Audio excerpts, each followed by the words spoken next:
Hey party people, and welcome back to the Infamous Chronicles. We're doing, for the entire month of October, we are doing cross copy with Murder of Nerds, the show that I do with Action Figure Junky and E, because Action Figure Junky is the guru of all things Halloween and horror, so he came up with a lot of great ideas for the Murder of Nerds show about each of the hosts getting an idea for a scary opportunity on a recording, and I loved it so much I figure we're just going to share the content across both shows, give our listeners some exposure to this other show, the Murder of Nerds, and get the leadership of the horror guru Junky. So I am one of your hosts, the Infamous, here with the main man, Action Figure Junky. What's up, though? Super villain, super badass female herself, E. Ahoo! What up, Buttercups? So we're doing something a little different tonight. So this is going to be a little different recording. And what we're going to do, we're actually outside of the studio. So if the audio is not as 1,000% it has been, we ask up front that you accept our apologies and just come along with us on this ride. Because we are out back in the backyard around a campfire right now. It is me, E, Junky, and Drew from the Weed Wednesdays podcast. He just wants to sit in and he doesn't believe that we can scare him. Idiot. So that leaves me choosing tonight's topic, which is a live, totally impromptu, totally ad-libbed, scary story told by the hosts by passing the microphone around and allowing each host to contribute to the same ongoing story. And we're really excited because this isn't something any of us normally do. So it's going to be badass. But we ask for your forgiveness on the sound quality. If you hear the fire, that's just our fire crackling in the background. And we're going to pass it from host to host. So the other hosts aren't really going to be very inactive in this episode. It's not like we've done in the past. So she's going to start with me. Then I'm going to pass it to E. She's going to continue the story that I've started. And then she's going to pass it to Junky. And he'll continue the story that she's created. And we're going to go as far as we can go, yeah? Yeah. Within logic. Right. Yeah, this doesn't need to go till tomorrow. Let's cap... Where it is. Let's say... Yeah, let's say each person try to go for as close to 3 minutes, not like hardbound, pass it, and let's all try to commit to going twice. So each of our stories is 10 minutes. So I'll get to start one story and it'll be my story. E will start one story, that'll be her story. You'll start one story and that'll put us at 30, 40 minutes. So I have to come up with your ending. Yeah, and then you have to have your own story and we'll come up with our ending. Yes, exactly. Cool? All right, so I'm going to go first. Here we go. This is the very first ever live campfire ghost stories on Halloween night. 5 small girls committed to an evening of trick-or-treat frivolosity. These girls had been friends for years because their knucklehead parents all knew each other when they were young. They grew together. They experienced new things together, and Halloween was a tradition in this group of friends among their adults and their children. And so tonight was their 4th annual trip out, doing trick-or-treating in a friendly, middle-class neighborhood in a small town in California. The 5 girls, for the sake of secrecy, were named A, B, C, D, and E. They ranged in ages from 3 to 7, and they formed a bond very unique among girls of this age. Each of them set out on their night in their adorable little costumes. A witch, a soldier, 2 princesses, and a Disney character. It was the 3rd time she was a Disney character. And the girls were just almost literally scratching at the door to get out to the night's adventure. Finally, the dads and moms were ready. They had done their pre-gaming. And the night of trick-or-treating was about to begin.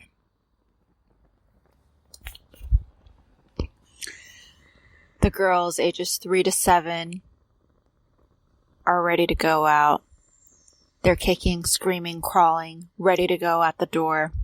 Their parents unleash them towards the night's festivities. and their eyes are opened to the endless possibilities of just walking out and exploring. Smallest girl of the bunch in the Disney character is adorable and gleeful as ever, runs ahead of the crowd, past her parents, past the group, towards that eerie last home. The home with a candle outside, signifying the start of Halloween. The little girl goes up. Knock, knock, knock. She knocks at the door, anticipating, waiting, ready to get her candy or for a scare. She knocks again. Knock, knock, knock. Nothing. Dead silence. She waits as the group starts to come and chase after her. Rye, Rye, where are you? I'm outside. Suddenly, the door swings. Out comes a ghastly figure. And the little girls all of a sudden turn and they're like, trick or treat. And then the figure automatically, phone turned off. Crap. You're still recording. Huh? You're still going. It's still going? Okay. The figure automatically brings out the bowl. And it's like, little girls, I want you to put your hands inside the bowl. The little girls are like, okay. All of a sudden,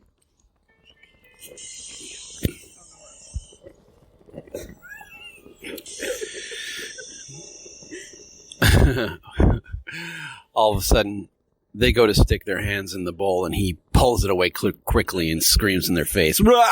and scares them all, upsetting their parents, some more so than others. So they gathered up their kids and, said, let's get out of this house. If you're going to give the kids candy, that's great, but you don't have to scare them. I like scaring them. That's what Halloween's all about. Well, one of them's 3, you dickhead. One of the parents was a bit more outspoken and not afraid to confront somebody for being a giant asshole on Halloween. So he did, and then grabbed his sweet little daughter and walked back down the walkway. One of the other parents, who sometimes had a tendency to lag behind because he would get distracted by things that were scary and shiny, as he's wont to do, walked up to the house a little later than everybody and didn't quite see all the commotion, but did appreciate the house's decor. It seems like they had gone all out, hanging nooses with skeletons, blood dripping out of the mouths of pumpkins, almost supernaturally. This one parent was a father. His daughter was up with the rest, but the mother was taking better care of her, as she knew that her husband was easily distracted on Halloween and maybe couldn't be counted on to be the best guardian. He was one of the few that actually dressed up. Most of the adults had outgrown that and decided it was just for their daughters to do, but he felt Halloween still belonged to him. So he was in a costume. As he approached the house to tell the proprietors of the house, who turned out to be not very nice to the children, how much he appreciated their decor, he went to knock on the door. But before he could rap gently and politely on the door, it opened. It opened, and somebody from inside grabbed him around the throat and brought him inside. And then did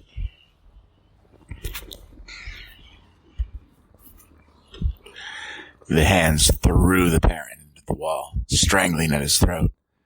He grasped for air like it was a luxury for the first time, thinking only of his daughter.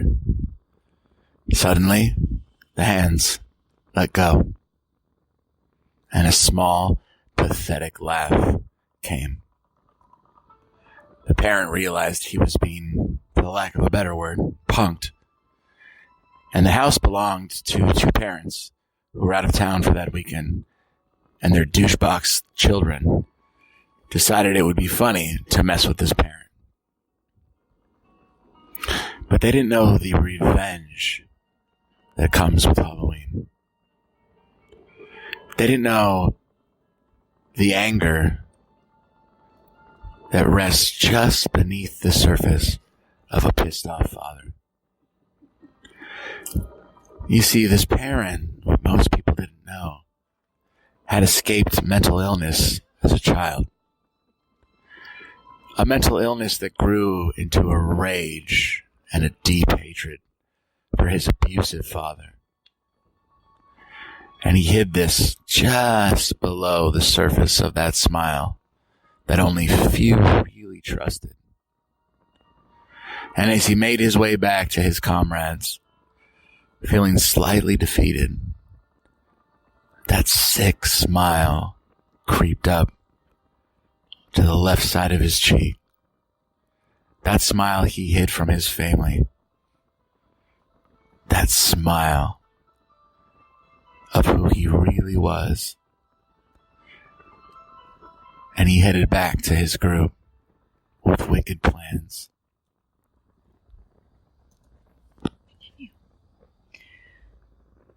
He rapidly approaches the group. That same sinister smile in play. His wife asks, "Dear, is everything okay?" He slowly turns back and says, Everything is great. Everything is dandy." Same sinister smile. She knew that there was something afoot. She just couldn't put her finger on it. As they go down the house, all the houses, as the children are continuously searching for their trick-or-treats, for their candy, each stop, he's deviously planning revenge. How can he get away with it? How can he get away with murdering these punks? For fucking with him, for lack of a better word. He's slowly planning, thinking, how can he do this? He's seeing all these lights, all of these materials laid in perfect sight. They go down one more house. They recognize a friend's place. The friend is a dear friend. The friend is very much into the occult and also into BDSM, for lack of a better word. And he had asked, how does one pleasure, if not tread the caution of life or death, of hitting someone? Does he have utensils? Does he have anything that he can use just to push a boundary? The friend was nice enough just to lend him some bondage.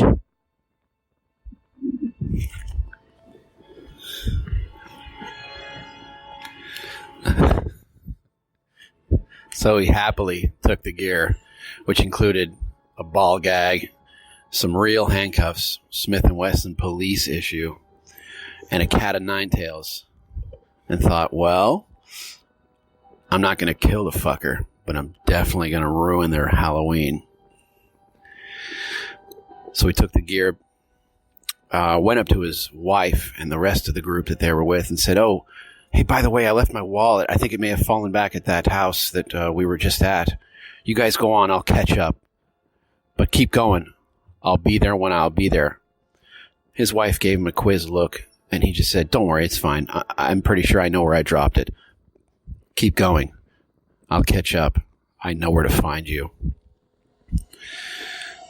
So as he made his way back to the house with thoughts of wonderful revenge floating around in his twisted little mind, he was amused to see all the cute little kids that would walk by him that had their lives ahead of them and had no dark thoughts running through their minds because they probably did not grow up with abusive assholes for fathers. They probably weren't bullied at school because they were interested in things that weren't mainstream and normal. So as he walked up to the house with the ball gag, the handcuffs, and the whip behind his back, he relived his steps from before, making sure that there weren't any kids around. There had been a lull in the trick-or-treaters, and he thought this is the perfect time. So as he knocked on the door, expecting it to be opened,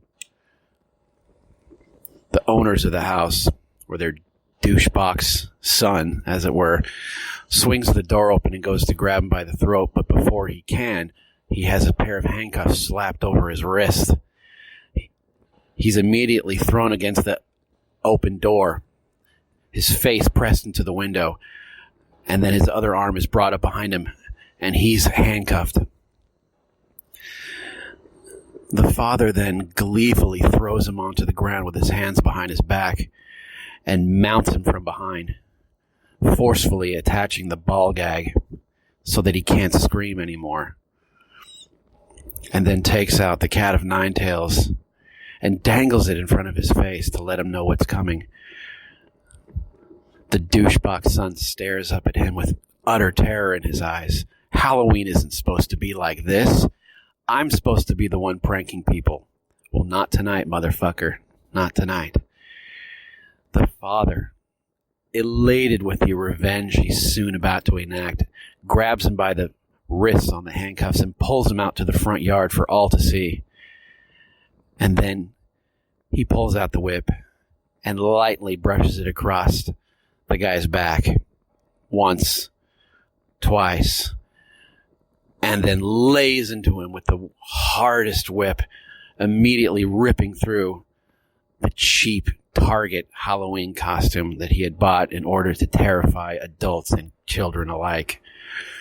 As a crowd quickly gathered at the front lawn to watch what they thought was just a Halloween show, the father continued to whip the living shit out of this douchebox, who couldn't protest, who couldn't tell, who couldn't say anything about what was really happening.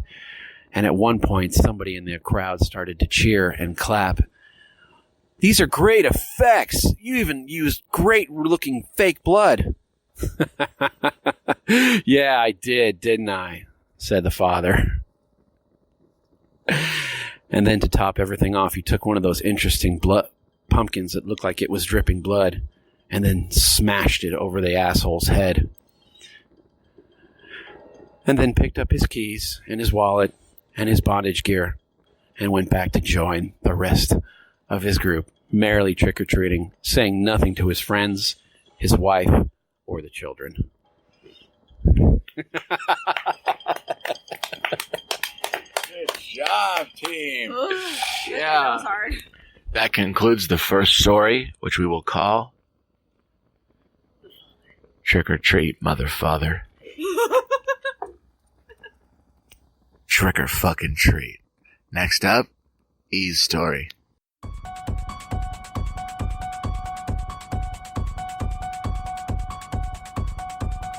Chapter 2. Girl is home alone. Her name is Pam. It's Halloween night. Pam is the kind of person who doesn't believe in ghost stories, doesn't believe in the lore and the allure of Halloween at all. So typically, each Halloween night, Pam just stays at home by herself with her popcorn in hand, watching cheesy rom-coms while she desperately awaits trick-or-treaters in whatever healthy, ridiculous snacks that she has, because Pam is a health nut. No one likes Pam. Again, Pam is alone.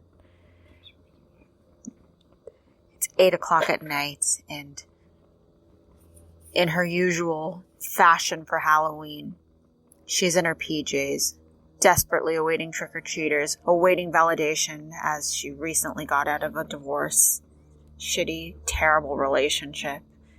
And so she gives up on life these days and wears her sweatpants. She's making her popcorn. She's about to turn on Desperate Housewives. It is that time where she's thinking, what am I doing with my life? Is anyone going to come at all?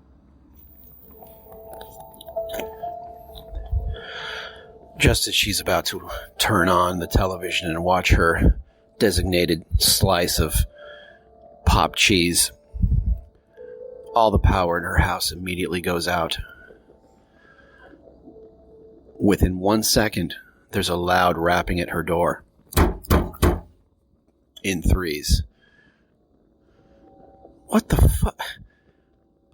She doesn't have any lights on for Halloween. She doesn't decorate. She almost never gets trick-or-treaters. They usually pass her house right on by because she's known in the neighborhood as a frigid bitch.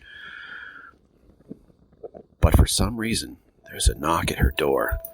Before she can react, before she can even think, there's another knock. It comes in threes again. And that's when she snaps back to reality.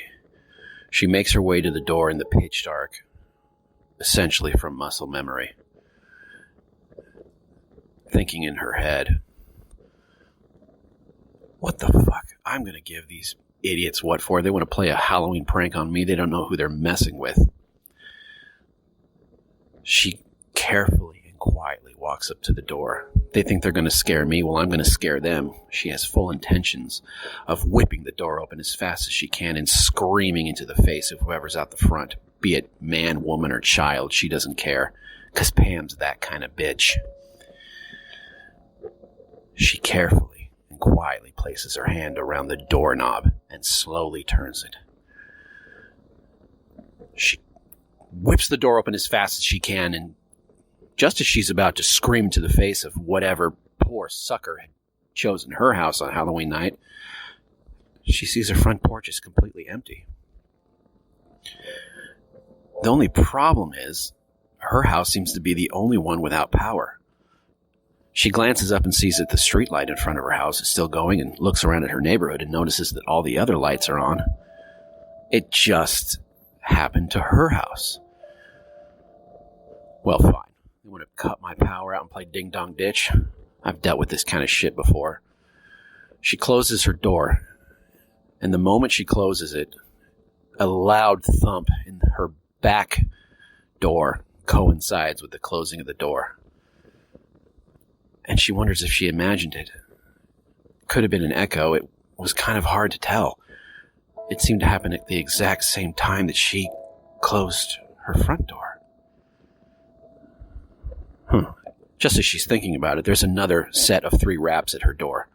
And now she's pissed. She goes and opens the door as fast as she can and sees that there's nobody at it again.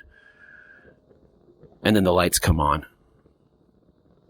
Only they're brighter than they were before. It seems that if every light in the house has now been turned on, before she was covered in darkness, she had one lamp and her television on, and now it seems that if every electronic device in her entire house is on, the light is nearly blinding. Her eyes have been adjusted to the dark, and now to have all lights, her television, her radio, every source of power blaring, it's very disorienting. And that's when she hears her back window break.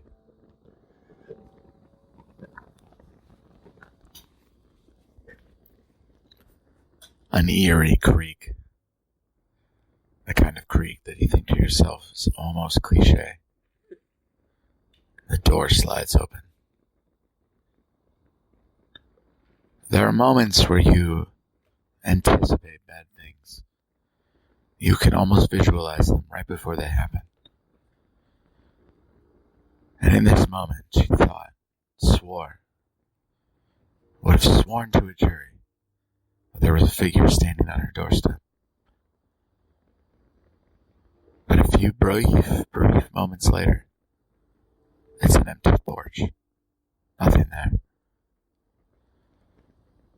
Was it her imagination? What did she have to drink that night? Nothing. She thought to herself she must be the victim of a joke. She walked to her back door, closed, and locked it tightly, wiggled it several times to ensure that it would not open, and then marched to her front and did the same. She paced back and forth in her hallway, from which you can see the front and back doors, again with that moment of anticipation, again swearing that it was going to knock. But nothing happened. The night dragged on, the trick-or-treaters went home, and she was then again alone, as she had been every night since that night, since the night her husband died. Slowly the minutes ticked away, wasted in the glow of a television, and a show that she wouldn't even be able to remember in the morning. This was her life. This was her routine. Filling her thoughts, filling her mind, filling her memories with the imagination of other people. Finally, she could take no more and marched up the stairs, creaking under each step. Creaks that were inviting. Creaks that reminded her of the bed that was to come, that she used to share with her husband. The bed that some nights she hated sleeping in. Some nights she couldn't even look at. But tonight, she would remember him. She changed into her gown. She was still one of those classy bitches that wore nightgowns. Although she was never admit to anyone aloud, even she could admit served absolutely no purpose. So what if I slept naked? So what if there was an earthquake and I had to run out in the night? Honestly, who gives a fuck? Or just one of the many thoughts that flickered through her mind as she faded into sleep. A sleep that would not last. A sleep that would probably be the last one she had before every sleep after it changed forever. And it was this sleep that at 2:01 a.m. she was abruptly woken by the sound.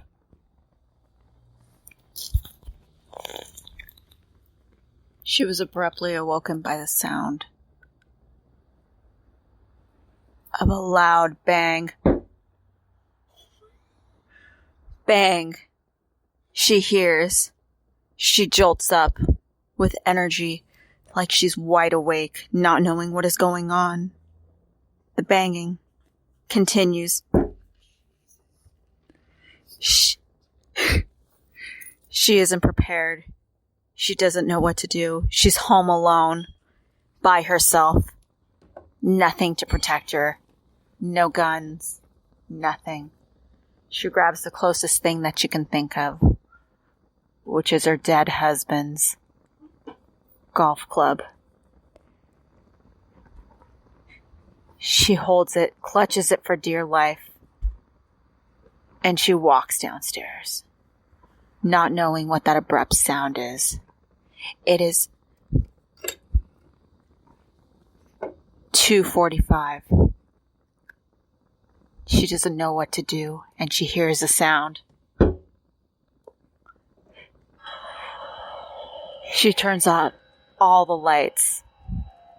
Every single light that she can think of. Yet, she still hears that sound. Where is it coming from? It seems to be getting louder. She doesn't know what to do when she's in a frenzy, clutching the bat in hand, all lights turned on, not knowing what to do, how to react, and the sound keeps getting louder and louder and louder. Suddenly, she's come to the conclusion that she is not alone. She is no longer alone in the home. She can feel a presence. She's not sure why, but she can feel that she is not alone. She goes, what? Right. Okay. She goes to walk down the stairs because the sound keeps coming from the first floor. She hears it again. And then all at once, every light in the house goes out. Again. She nearly falls down the stairs from the shock of being once again rendered in pitch dark. She drops the golf club and it tumbles to the bottom. She's now alone, defenseless. Or is she? She can see the light switch at the bottom of the stairs. She's now further down than she is up. She's closer to the light switch at the bottom than she is at the top. Should she go down and try to turn on the light, flick the switch and see if it helps? Or run back up into her bedroom, cower under the covers, and pray that this is just a Halloween prank or a nightmare that she'll desperately want to wake up from. She's not the one to run. She's never run from a fight. So she continues to walk downstairs. Slowly, trying not to make any noise, trying not to alert whoever might be in the house of her presence. If she can feel theirs, maybe they can feel hers. So she creeps down. When she finally makes it to the final step, she touches the light switch, and lo and behold, no lights come on in the house.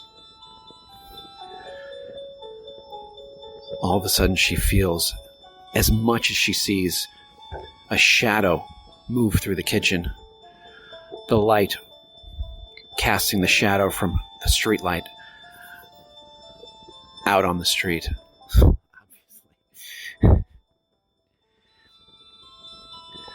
She gets to the bottom of the stairs and picks up her ex-husband, her dead husband's golf club. A 9-iron. Ironic. Nice big... That's the big one, right? Which is the big one? It's a driver. Edit that. She picks up the club. It's a driver. A nice meaty head on it. Perfect for connecting with an intruder's head. She holds it up properly. Pam isn't a girly girl. Pam knows how to hold a golf club with full intent of killing a motherfucker with it. She doesn't choke up too high like the women do in horror movies on a bat. She holds it right. She holds it right. Slightly up over her shoulder. Ready to swing at full power at whoever she might see. Yeah. Okay. But the last thing she could have possibly imagined was the thing that was waiting for her. Right inside the living room. Right beside the fireplace that he died at. And as she entered the dark room, it was impossible to mistake the silhouette of the man that was her husband. He leaned like a cowboy, like one of those movies she watched with her dad growing up, against the brick fireplace. She imagined a cigarette in his mouth. And then he turned to her. "I fucking told you," he said. The golf club trembled in her hand. Suddenly the strength escaped her as if it was never there to begin with. He leaned into that brick. She saw everything she loved and everything she hated about him in the same moment. "I fucking told you," he said again. She knew exactly what he meant. But she summoned everything she had to ask him out loud. "What are you talking about?" she said. He took one step toward her. It's all it took. 1 foot. One size 12 boot in front of the other. For everything in her body to escape her, to give up on her, to fleet her in a moment that would paralyze her. Because she knew exactly what he was talking about. He smiled with a smile that won over hundreds of girls. But he chose her. She remembered that smile. She remembered as she smashed his face in on the very fireplace that he was leaning. Smash by smash as she grabbed the back of his hair and thrust it into every brick. She remembered looking down at what was left of her husband's face and absolutely recognizing nothing, because she destroyed what he was. And when she buried him in the backyard and covered him with whatever the fuck was on sale at Home Depot that weekend, she remembered when she caught him balls deep into the neighbor. She remembered dragging him out of the bed by his foot down the flight of stairs that she just came from. She remembered him begging on his knees like a coward for her to forgive him. Completely naked, the moisture of the woman he was just with was still ripe on his cock. And she remembered grabbing him by his hair and dragging him like a fucking dog to the fireplace and smashing him in till his teeth fell onto the floor like gum. She remembered loving every minute of it and regretting nothing. Every shovel of dirt she scooped over his piece of shit body, she remembered. She remembered the last thing he said before his tongue stopped working. He said, "I will fucking kill you, woman." And here he stood, reminding her of his promise in her living room, 1 year after she destroyed his life. And that was the last thing she remembered before everything went dark and it never lit up again.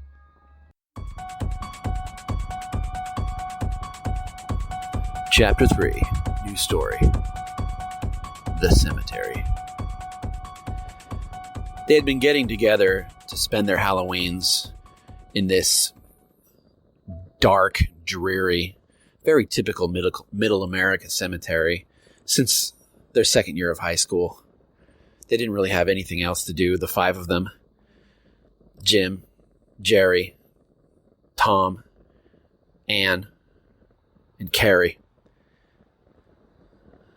They were kind of misfits, the outcasts, but they had each other, and they loved each other. They'd been friends for several years. They loved Halloween. It was their favorite holiday. They were kind of quasi what you would have called in high school the goth kids. Only none of them really got that far into it. They had about as much black clothing in their closets as the average person. They didn't wear any weird makeup or have crazy hairstyles. But they were into horror movies. And they all loved The Cure. So a lot of people just kind of lumped them in with the rest of the goth kids. Well, high school was now in their rearview mirror. But they still got together and did this silly ritual every Halloween. None of them had real much family to speak of, and other than the five of them, they didn't really have many friends, and none of them had a girlfriend or boyfriend, or either or both. Who knows nowadays? So they would spend every Halloween in the cemetery until about 3 o'clock in the morning, getting drunk and telling ghost stories and having a good old time, waiting to see a ghost, a spook, a specter, whatever you want to call it. None of them ever had, and none of them had any hopes that they ever would. But this year seemed a little different. The moon hung in the sky a little lower, a little fuller. The air was a little cooler. There was a strange mist floating around in the ground. It was as if it was some kind of John Landis movie from the 80s. It was almost like they were on the set of Thriller. You know, the Michael Jackson video. Sure you do. Everybody does. The mist added a great level of atmosphere to what they had already created with their candles and their books on ancient prayers and rituals. None of them took this stuff seriously, but it just seemed to go well with the whole atmosphere of the evening. So when Carrie suggested that they sacrifice a virgin, he was only half kidding. All of them looked around at each other. Well, which one of us do you think is a virgin, Carrie? He was too drunk to try to figure it out. I know I'm not, and everybody laughed. Sure, you're not. Well, what about this one?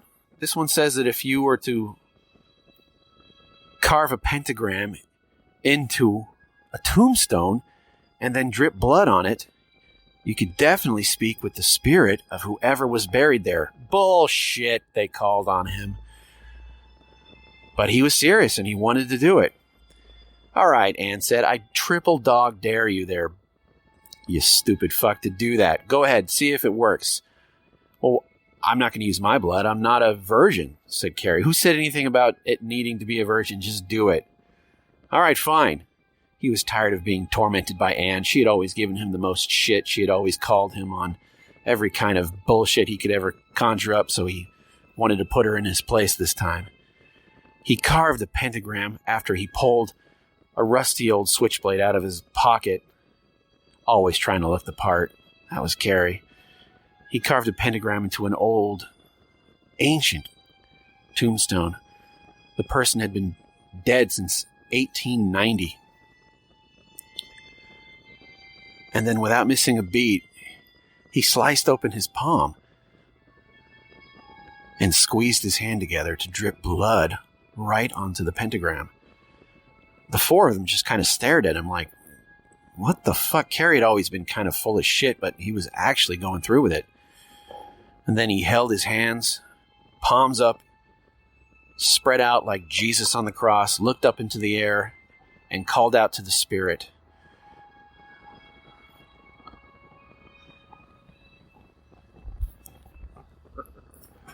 Did you say Jim, Johnny, Jack, and Diane? I think Carrie turned into a boy. Carrie and Anne are all I remember. All right. Anne's a female, right? Female and Carrie's a boy. All right, got it. Carrie's the fucking crazy witch guy?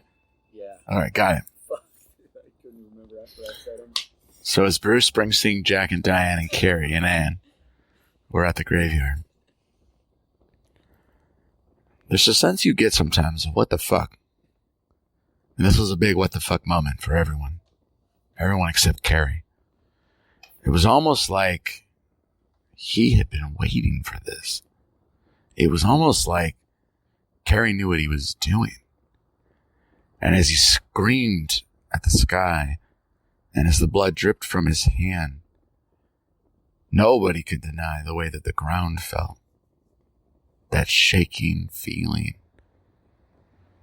That feeling that's almost like the first time you kissed the love of your life. That feeling that you can't decide if it really happened or not. And then the second one came. And everyone knew the fucking ground was shaking. Including Carrie. And as he looked back, the bright red in his eyes, that unnatural red that was impossible for a human to have, it glowed brighter than 4th of July. Carrie laughed, this deep, maniacal laugh. Started cursing about how much time he'd wasted pretending to be these people's friends, years and years.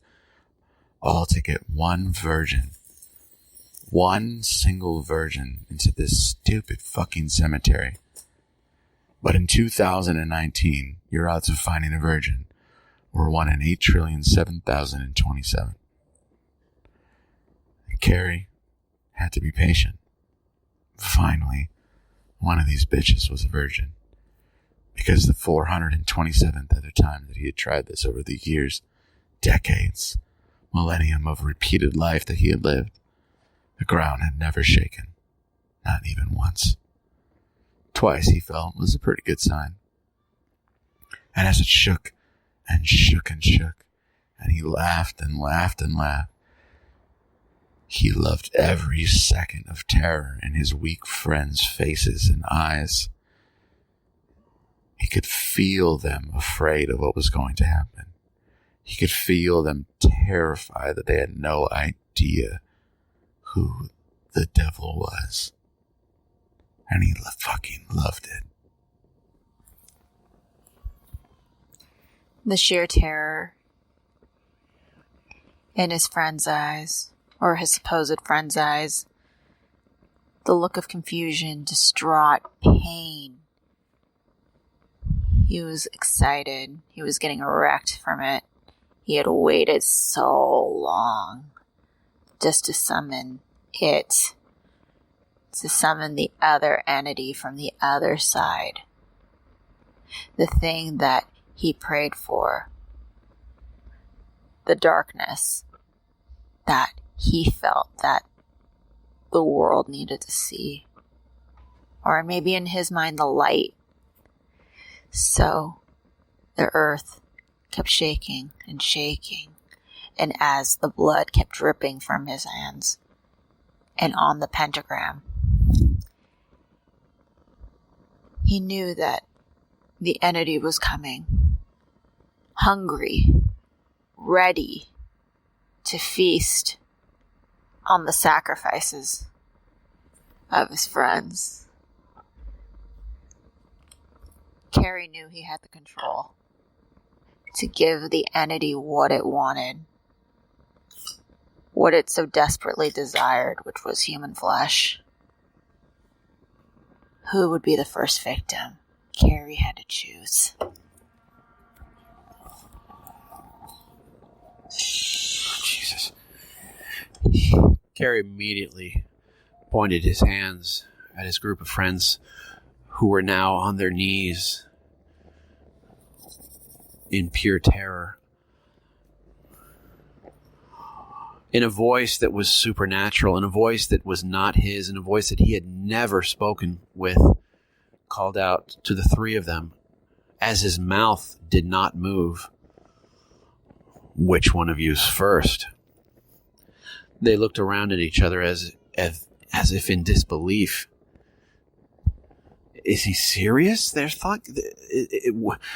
This all seemed so real, yet so unreal at the same time. How could this possibly be happening?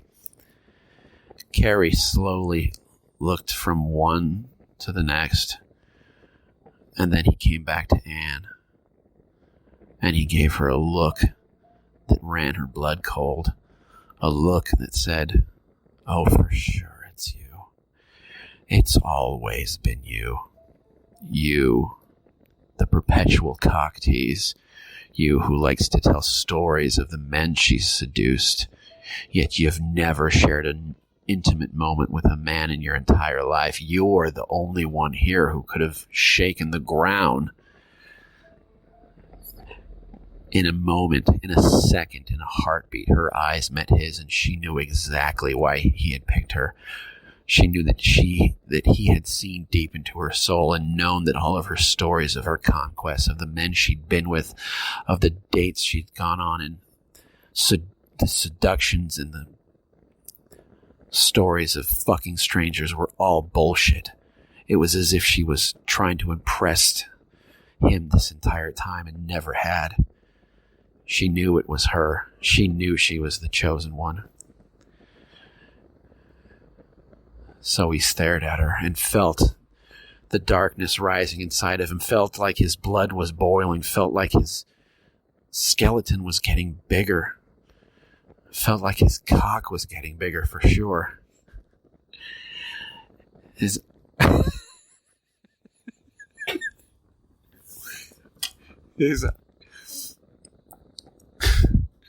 Carrie decided that he needed to sacrifice a baby at this moment.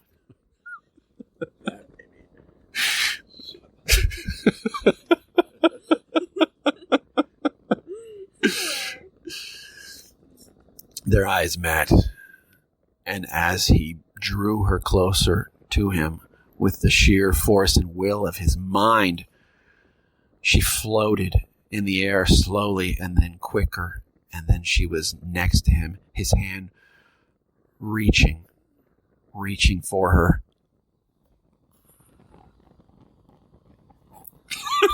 I was going to get sexy. It can.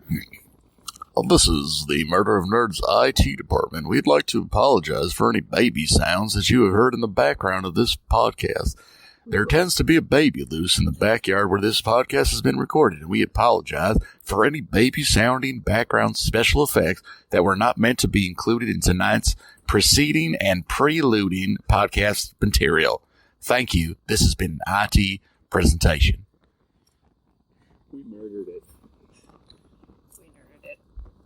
As they cuddled, which is really the only word she could have used to describe what he was doing.